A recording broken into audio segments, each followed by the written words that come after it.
ಮೇಷರಾಶಿಯವರು ನಿಮ್ಮ ಚಿಂತನೆಗಳು, ನಿಮ್ಮ ಯೋಚನೆಗಳು, ನಿಮ್ಮ ಯೋಜನೆಗಳು, ನೀವು ಮಾಡತಕ್ಕಂತಹ ಕೆಲವು ಕೆಲಸಗಳು ಇವೆಲ್ಲವೂ ಕೂಡ ನಿಮಗೂ ಅನುಕೂಲ, ಜೊತೆಗೆ ಯಾರು ನಿಮ್ಮನ್ನ ಆಶ್ರಯ ಮಾಡಿಕೊಂಡಿದ್ದಾರೆ ಅಥವಾ ನಿಮ್ಮ ಸಂಪರ್ಕದಲ್ಲಿ ಯಾರ್ಯಾರಿದ್ದಾರೆ ಅವರಿಗೂ ಕೂಡ ಅನುಕೂಲ ಆಗ್ತಕ್ಕಂಥದ್ದು. ಅಂತಹ ಸಾರ್ವಜನಿಕವಾದಂತಹ ಅಥವಾ ಬೇರೆಯವರಿಗೆ ಅನುಕೂಲವಾಗ್ತಕ್ಕಂತಹ ಕೆಲಸವನ್ನ ಈ ದಿವಸ ಮಾಡೋದಕ್ಕೆ ಅವಕಾಶಗಳಾಗತ್ತೆ. ಅನುಭವಿಗಳ ಮಾತೇನಿದೆ ಅದು ನಿಮ್ಮ ಕೆಲಸಕ್ಕೆ ಸ್ಫೂರ್ತಿಯಾಗ್ತಕ್ಕಂಥದ್ದು. ಸರ್ಕಾರಿ ನೌಕರರಿಗೆ ಲಾಭದ ದಿವಸ ಇದು ಅಂತ ಹೇಳಬೇಕು. ಕೈ ಕೆಳಗೆ ಕೆಲಸ ಮಾಡ್ತಕ್ಕಂತಹ ಉದ್ಯೋಗಿಗಳು ಒಂದಷ್ಟು ಸಹಾಯವನ್ನ ಮಾಡೋದಕ್ಕೆ ಅವಕಾಶಗಳಾಗತ್ತೆ. ಪ್ರೇಮಿಗಳಿಗೆ ತುಂಬಾ ಶುಭವಾದಂತಹ ದಿವಸ. ನಿಮ್ಮ ವ್ಯಾಪಾರ ವ್ಯವಹಾರ ಇತ್ಯಾದಿಗಳಲ್ಲಿ ಒಂದಷ್ಟು ಖರ್ಚನ್ನು ಕೂಡ ನೀವು ನೋಡಬೇಕಾದಂಥದ್ದು. ಅಶ್ವತ್ಥ ವೃಕ್ಷವನ್ನ 12 ಸಲ ಪ್ರದಕ್ಷಿಣೆ ಮಾಡಿ ಯಾವುದೇ ತೊಂದರೆಗಳು, ಸಮಸ್ಯೆಗಳು, ಜಿಜ್ಞಾಸೆಗಳು ಅಥವಾ ಮಾನಸಿಕವಾಗಿ ಅಸಮಾಧಾನ, ಬೇಸರ ಏನೇ ಇದ್ರೂ ನಿವೃತ್ತಿ ಆಗಲಿ ಅನ್ನುವಂಥದ್ದು. ಆ ಅಶ್ವತ್ಥ ವೃಕ್ಷವನ್ನ, ಅರಳಿ ಮರವನ್ನ ಪ್ರದಕ್ಷಿಣೆ ಮಾಡುವಾಗ ಮೂಲತೋ ಬ್ರಹ್ಮರೂಪಾಯ ಮಧ್ಯತೋ ವಿಷ್ಣುರೂಪಿಣೆ ಅಗ್ರತಃ ಶಿವರೂಪಾಯ ವೃಕ್ಷರಾಜಾಯತೆ ನಮಃ ಎಂಬುದಾಗಿ 12 ಸಲ ಹೇಳಿಕೊಂಡು 12 ಪ್ರದಕ್ಷಿಣೆಯನ್ನು ಹಾಕಿ ಶುಭವಾಗಿ. ವೃಷಭ ರಾಶಿ ಆಧ್ಯಾತ್ಮಿಕವಾದಂತಹ ಚಿಂತನೆ ಮನಸ್ಸಿನ ಮೇಲೆ ಪ್ರಭಾವವನ್ನು ಬೀರುತ್ತೆ, ಧೈರ್ಯವನ್ನ ಹೆಚ್ಚಿಸುತ್ತೆ. ಹಲವಾರು ಜನ ಸಾಧಕರ ಅಥವಾ ವಿಶೇಷವಾಗಿ ಸಮಾಜದಲ್ಲಿ ನಮ್ಮ ಒಂದು ಪರಂಪರೆಯಲ್ಲಿ ಸಮಾಜಕ್ಕೆ ಒಳಿತನ್ನ ಮಾಡಿ ಕಾಲಗರ್ಭದಲ್ಲಿ ಮರೆಯಾಗಿರತಕ್ಕಂಥವರ ವಿಚಾರವನ್ನು ತಿಳಿದಾಗ ನಿಮಗೆ ಧೈರ್ಯ ಹೆಚ್ಚತಕ್ಕಂಥದ್ದಾಗತ್ತೆ. ಸಂಗೀತಾಸಕ್ತರಿಗೆ, ಸಂಗೀತ ಅಭಿಮಾನಿಗಳಿಗೆ, ಸಂಗೀತ ವಿದ್ವಾಂಸರಿಗೆ ತುಂಬ ಉತ್ತಮವಾದಂತಹ ದಿವಸ ಇದು.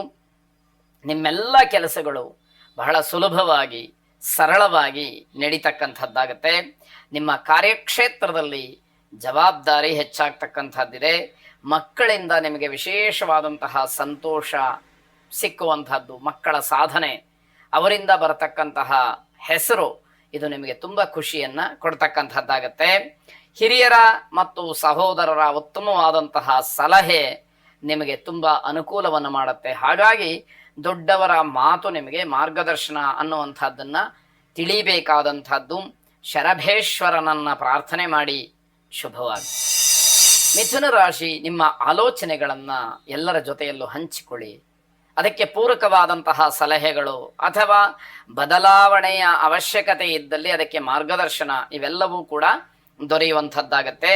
ಕಾರ್ಯಕ್ಷೇತ್ರದಲ್ಲಿ ಸಣ್ಣ ಪುಟ್ಟ ವಿಚಾರಕ್ಕೆ, ಸಣ್ಣ ಪುಟ್ಟ ಮಾತಿಗೆ ಅವಮಾನ ಅಂತಕ್ಕಂಥದ್ದು ಆಗಬಹುದು. ಇದೆಲ್ಲ ಸರ್ವೇ ಸಾಧಾರಣ ಅಂತ ಹೇಳಿ ಭಾವಿಸಿದ್ರೂ ಆ ಕ್ಷಣದಲ್ಲಿ ಒಂದಷ್ಟು ಮಾನಸಿಕವಾದಂತಹ ವ್ಯತ್ಯಯ, ಕೋಪ ಇವೆಲ್ಲವೂ ಕೂಡ ಬರತಕ್ಕಂಥದ್ದು ಸಹಜವಾಗತ್ತೆ.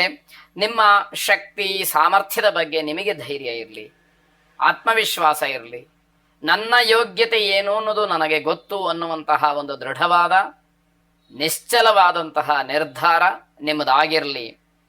ಯಾವುದಾದ್ರೂ ವಸ್ತುವನ್ನ, ಪದಾರ್ಥವನ್ನ ಅಥವಾ ವಾಹನವನ್ನ ಖರೀದಿ ಮಾಡುವಾಗ ನಿಮಗೆ ಮೋಸ ಆಗುವ ಸೂಚನೆಗಳಿರುತ್ತೆ. ಅದಕ್ಕೆ ಅವಕಾಶವನ್ನ ಮಾಡಿಕೊಡಬೇಡಿ. ಆದಷ್ಟು 10 ಬಾರಿ ಅದನ್ನ ಸರಿಯಾಗಿ ಪರೀಕ್ಷೆ ಮಾಡಿ ನಂತರದಲ್ಲಿ ಖರೀದಿ ಮಾಡತಕ್ಕಂತಹ ನಿರ್ಧಾರಕ್ಕೆ ಮುಂದಾಗಿ ಅನ್ನುವಂಥದ್ದು.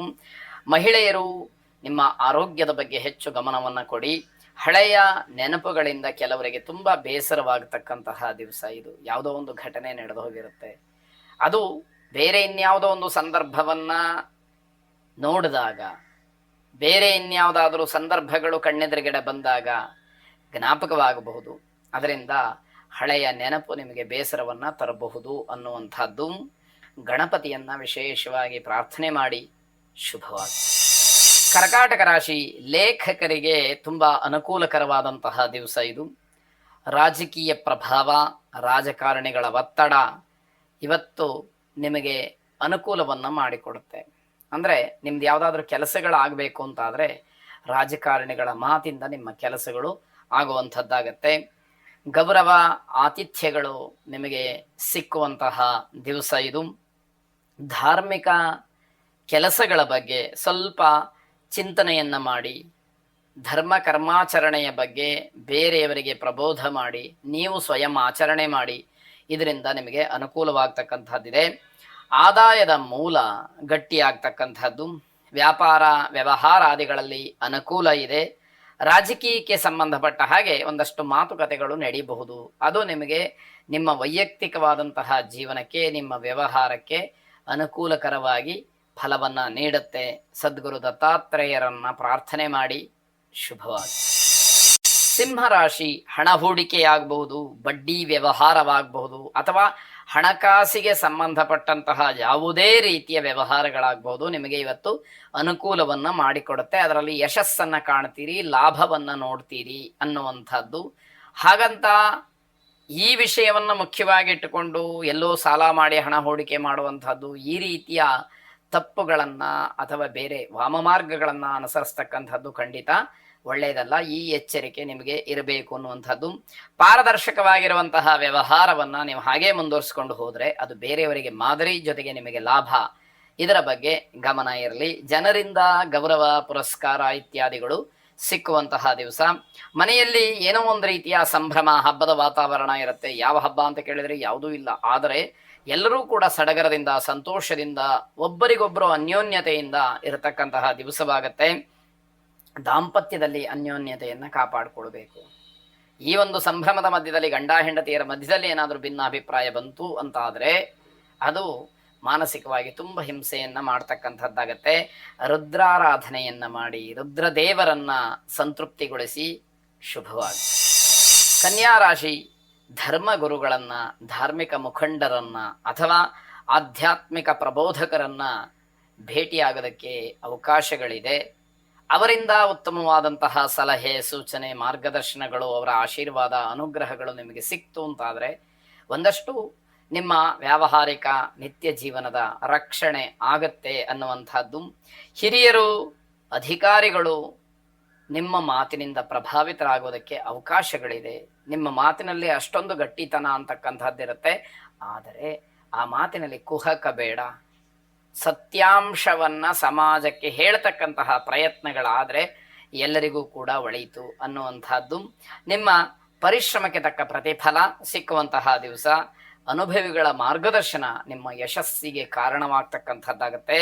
ಪ್ರೇಮಿಗಳಿಗೆ ಬಹಳ ಉತ್ತಮವಾದಂತಹ ದಿವಸವಾಗತ್ತೆ. ನಕಾರಾತ್ಮಕವಾದಂತಹ ಚಿಂತನೆಗಳಿಂದ ದೂರ ಉಳ್ಕೊಂಡ್ಬಿಡಿ. ಯಾವ ಕೆಟ್ಟ ಆಲೋಚನೆಗಳು ಬರೋದು ಬೇಡ. ದೊಡ್ಡವರ ಸಂಪರ್ಕ ಸಿಕ್ಕತ್ತೆ, ದೊಡ್ಡವರ ಮಾರ್ಗದರ್ಶನ ಸಿಕ್ಕತ್ತೆ, ಅವರು ಸರಿಯಾದಂತಹ ತಿಳುವಳಿಕೆಯನ್ನು ಹೇಳ್ತಾರೆ. ಅಲ್ಲಿ ಅನುಮಾನವನ್ನ ಇಟ್ಟುಕೊಂಡಾಗ ಜೀವನೋದ್ಧಾರ ಕಷ್ಟ ಆಗಬಹುದು. ಹಾಗಾಗಿ ಯಾವುದೇ ರೀತಿಯ ನಕಾರಾತ್ಮಕವಾದಂತಹ ಚಿಂತನೆಗಳು ಬೇಡ ಅನ್ನುವಂಥದ್ದು ಮನಸ್ಸಿನಲ್ಲಿ ಇರಲಿ.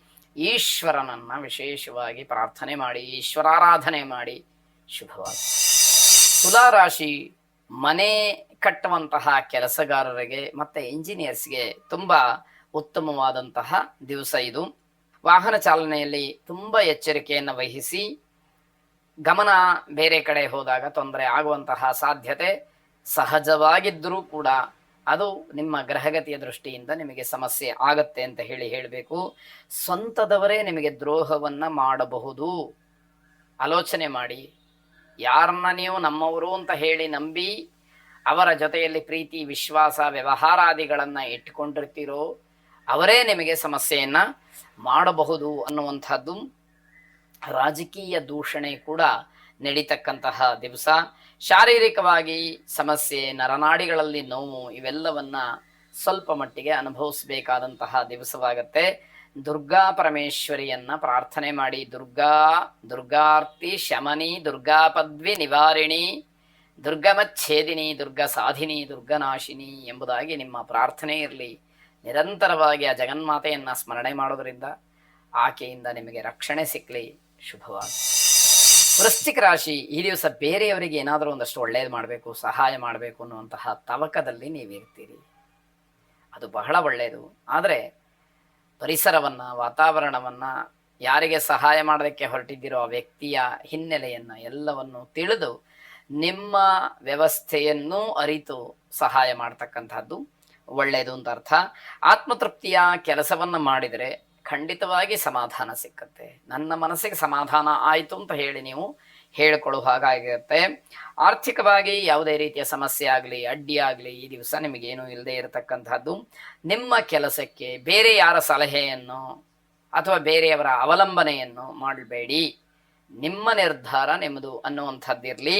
ತೊಂದರೆಗಳು ಏನಾದರೂ ಸಣ್ಣ ಪುಟ್ಟದು ಎದುರಾದರೂ ಕೂಡ ಅದನ್ನೆಲ್ಲ ಎದುರಿಸ್ತಕ್ಕಂತಹ ಒಂದು ಸಾಮರ್ಥ್ಯ, ಆ ಶಕ್ತಿ, ಆ ಒಂದು ದೃಢವಾದಂತಹ ಮನಸ್ಸು ನಿಮ್ಮದಾಗಿರುತ್ತೆ. ಹಾಗಾಗಿ ಯಾವುದಕ್ಕೂ ಕೂಡ ಅಂಜಬೇಕಾದಂತಹ ಅವಶ್ಯಕತೆ ಇಲ್ಲದೆ ಇರತಕ್ಕಂತಹದ್ದು. ನಿಮ್ಮ ಸಾಮರ್ಥ್ಯವನ್ನ ಮೀರಿ ಮಾತ್ರ ಕೆಲಸಕ್ಕೆ ಮುಂದಾಗಬೇಡಿ. ಅದು ಸ್ವಯಂಕೃತ ಅಪರಾಧವಾಗುತ್ತೆ. ಕಣ್ಣಿಗೆ ಕಾಣುವಂತಹ ವಿಚಾರದಲ್ಲಿ ತೊಂದರೆ ಮಾಡಿಕೊಂಡ ಹಾಗಾಗತ್ತೆ. ಆ ರೀತಿದು ಬೇಡ ಅಂತ ಅರ್ಥ.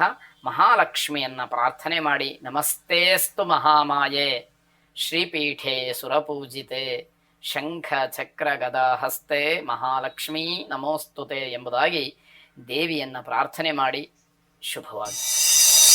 ಧನುರಾಶಿ, ತಾಯಿಯವರ ಆಶೀರ್ವಾದವನ್ನು ಪಡ್ಕೊಳ್ಳಿ. ತಾಯಿಯವರ ಮನಸ್ಸನ್ನ ಗೆಲ್ಲೋದಕ್ಕೆ ಪ್ರಯತ್ನವನ್ನು ಮಾಡಿ. ಅವರು ಸಂತೋಷವಾಗಿದ್ದಾರೆ ಅಥವಾ ನಿಮ್ಮಿಂದ ಅವರಿಗೆ ಸಂತೋಷ ಆಯಿತು ಅಂತಾದರೆ ನೀವೆಲ್ಲ ಕೆಲಸಗಳಲ್ಲೂ ಕೂಡ ಜಯವನ್ನು ಸಾಧಿಸಲಿಕ್ಕೆ ಅವಕಾಶವಾಗುವಂತಹ ದಿವಸ ಇದು. ಶೀತ ಮತ್ತು ಹೊಟ್ಟೆ ನೋವು ಇತ್ಯಾದಿಗಳಿಗೆ ಸಂಬಂಧಪಟ್ಟ ಹಾಗೆ ಒಂದಷ್ಟು ಸಮಸ್ಯೆಗಳನ್ನು ಆರೋಗ್ಯದ ದೃಷ್ಟಿಯಿಂದ ಎದುರಿಸಬೇಕಾದಂಥದ್ದು ಬರುತ್ತೆ. ಆರೋಗ್ಯದ ಬಗ್ಗೆ ಸ್ವಲ್ಪ ಚಿಂತನೆಗಳಿರಲಿ. ಸರಿಯಾದಂತಹ ಸೂಕ್ತವಾದಂತಹ ಔಷಧೋಪಚಾರವನ್ನು ಸಕಾಲದಲ್ಲಿ ಮಾಡಿ ಅನ್ನುವಂಥದ್ದು. ಮನಸ್ಸಿನಲ್ಲಿ ಏನೋ ಒಂದು ರೀತಿಯ ಅಹಿತವಾದಂತಹ ಚಿಂತನೆ, ಅಂದರೆ ಮನಸ್ಸಿಗೆ ಅದು ಖುಷಿ ಕೊಡ್ತಾ ಇಲ್ಲ, ಯಾಕೋ ಅದರ ಬಗ್ಗೆ ಅನುಮಾನಗಳು ನಿಮಗೆ ಹುಟ್ಟುತ್ತಾ ಇದೆ, ಆ ರೀತಿಯ ಆಲೋಚನೆಗಳು ಮನಸ್ಸಿಗೆ ಬರುತ್ತೆ. ದೂರಿನ ಪ್ರಯಾಣದ ಚಿಂತನೆ ಮನಸ್ಸಿನಲ್ಲಿ ಬರಬಹುದು. ಸಹೋದ್ಯೋಗಿಗಳಿಂದ ಉತ್ತಮವಾದಂತಹ ಸಲಹೆಗಳನ್ನು ನೀವು ಪಡ್ಕೊಳ್ತೀರಿ. ಆದರೆ ಕಾರ್ಯರೂಪಕ್ಕೆ ತರುವಾಗ ಮತ್ತೊಂದು ಸಾರಿ ಚಿಂತನೆಯನ್ನು ನಡೆಸಿ ಕಾರ್ಯರೂಪಕ್ಕೆ ತನ್ನಿ ಎನ್ನುವಂಥದ್ದು. ಹೃದಯಕ್ಕೆ ಸಂಬಂಧಪಟ್ಟಂತಹ ಸಮಸ್ಯೆಗಳಿದ್ರೆ, ಹೃದ್ರೋಗಿಗಳಾಗಿದ್ರೆ ಸ್ವಲ್ಪ ಎಚ್ಚರಿಕೆಯನ್ನು ವಹಿಸಿ ಅನ್ನುವಂಥದ್ದು. ಅನ್ನಪೂರ್ಣೇಶ್ವರಿಯನ್ನ ಪ್ರಾರ್ಥನೆ ಮಾಡಿ, ಅನ್ನಪೂರ್ಣೆ ಸದಾಪೂರ್ಣೆ ಶಂಕರ ಪ್ರಾಣವಲ್ಲಭೆ ಜ್ಞಾನ ವೈರಾಗ್ಯ ಸಿದ್ಧ್ಯರಥಂ ಭಿಕ್ಷಾಂ ದೇಹಿ ಚ ಪಾರ್ವತಿ ಎಂಬುದಾಗಿ ನಿಮ್ಮ ಪ್ರಾರ್ಥನೆ ಇರಲಿ. ಈ ಒಂದು ಮಂತ್ರವನ್ನು 12 ಸಲ ಪಠನೆ ಮಾಡಿ ಶುಭವಾಗಿ. ಮಕರ ರಾಶಿ, ಈ ದಿವಸ ವಿದ್ಯಾರ್ಥಿಗಳಿಗೆ ಮನಸ್ಸನ್ನ ಕೇಂದ್ರೀಕರಣ ಮಾಡುವಂಥದ್ದೇ ವರದಾನವಾಗುತ್ತೆ. ಎಷ್ಟು ಗಮನ ಇಟ್ಟು ನೀವು ವಿಷಯವನ್ನು ಸಂಗ್ರಹ ಮಾಡ್ತಿರೋ, ಅಭ್ಯಾಸವನ್ನು ಮಾಡ್ತಿರೋ, ಅಧ್ಯಯನವನ್ನು ಮಾಡ್ತಿರೋ, ನೀವು ಕಲಿಕೆಯ ಬಗ್ಗೆ ಗಮನವನ್ನು ಕೊಡ್ತಿರೋ, ಅದು ನಿಮಗೆ ತುಂಬ ದೊಡ್ಡದಾದಂತಹ ವರವಾಗಿ, ಧನಾತ್ಮಕವಾದಂತಹ ಶಕ್ತಿಯಾಗಿ ನಿಮಗೆ ಸಿಕ್ಕುವಂಥದ್ದಾಗತ್ತೆ. ಅವಿವಾಹಿತರಿಗೆ ವಿವಾಹದ ವಿಚಾರ ಮುನ್ನೆಲೆಗೆ ಬರುವಂತಹದ್ದು, ಅದು ಸಿಹಿ ಸುದ್ದಿ ಆಗತ್ತೆ. ಸ್ವಲ್ಪ ಸಂತೋಷವನ್ನು ಪಡ್ತೀರಿ. ನಿಮ್ಮ ಹೊಸ ಯೋಜನೆಯ ಬಗ್ಗೆ ಕುಟುಂಬದಲ್ಲಿ ಚರ್ಚೆಗಳು ನಡೀತಕ್ಕಂಥದ್ದಿದೆ. ಅನಿವಾರ್ಯವಾಗಿ ಪ್ರಯಾಣವನ್ನ ಈ ದಿವಸ ಮಾಡಬೇಕಾದಂಥದ್ದು, ಅದರಿಂದ ಲಾಭವೂ ಕೂಡ ನಿಮಗೆ ಆಗುವಂಥದ್ದಿದೆ. ವ್ಯಾಪಾರ ವ್ಯವಹಾರಾದಿಗಳಲ್ಲಿ ಅನುಕೂಲವಾಗ್ತಕ್ಕಂತಹ ದಿವಸ. ಉನ್ನತವಾದಂತಹ ಹುದ್ದೆಯಲ್ಲಿರತಕ್ಕಂಥವರಿಗೆ ಇನ್ನಷ್ಟು ಸಿಹಿ ಸುದ್ದಿ ಸಿಕ್ಕುವಂತಹದ್ದು. ವಿಷ್ಣು ಸಹಸ್ರನಾಮವನ್ನ ಶ್ರವಣ ಮಾಡಿ ಶುಭವಾಗಿ. ಕುಂಭರಾಶಿ, ಈ ದಿವಸ ಶ್ರಮಕ್ಕೆ ತಕ್ಕ ಪ್ರತಿಫಲ ಇರುವುದಿಲ್ಲ. ಹಾಗಾಗಿ ಮನಸ್ಸಿಗೆ ಸ್ವಾಭಾವಿಕವಾದಂತಹ ಬೇಸರ, ನೋವು, ಕೋಪ ಇವೆಲ್ಲವೂ ಕೂಡ ಒಮ್ಮೆಲೆ ಬರುವಂಥದ್ದಾಗುತ್ತೆ. ಮನೆಯವರ ಬಗ್ಗೆ ಸ್ವಲ್ಪ ಚಿಂತನೆಯನ್ನ ಮಾಡಬೇಕಾದಂತಹ ದಿವಸ.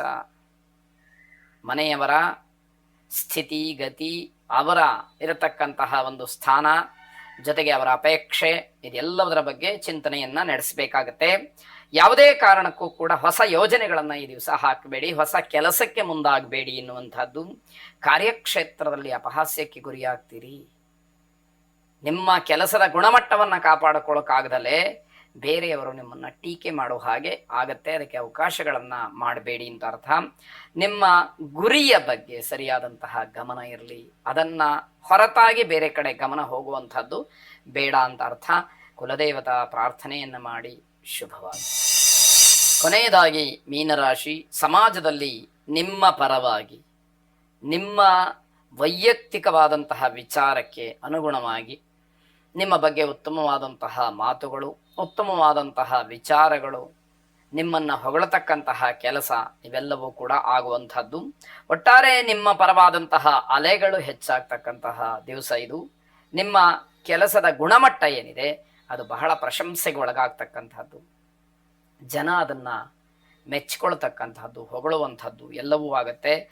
ಎಲ್ಲ ಚಟುವಟಿಕೆಗಳು ಕೂಡ ವೇಗವನ್ನ ಪಡ್ಕೊಳ್ಳುತ್ತೆ. ತುಂಬಾ ಬೇಗ ನಿಮ್ಮ ಕೆಲಸಗಳೆಲ್ಲ ಆಗ್ತಕ್ಕಂತಹದ್ದು. ಸಮಾಜದಲ್ಲಿ ಉತ್ತಮವಾದಂತಹ ಸ್ಥಾನಮಾನ ಗೌರವಗಳು ನಿಮಗೆ ಸಿಕ್ಕುವಂತಹದ್ದಾಗತ್ತೆ. ಆಂಜನೇಯ ಸ್ವಾಮಿಯನ್ನ ವಿಶೇಷವಾಗಿ ಪ್ರಾರ್ಥನೆ ಮಾಡಿ ಆ ಆಂಜನೇಯನ ಅನುಗ್ರಹ ನಿಮ್ಮ ಮೇಲೆ ಇರಲಿ. ಶುಭವಾಗಿ.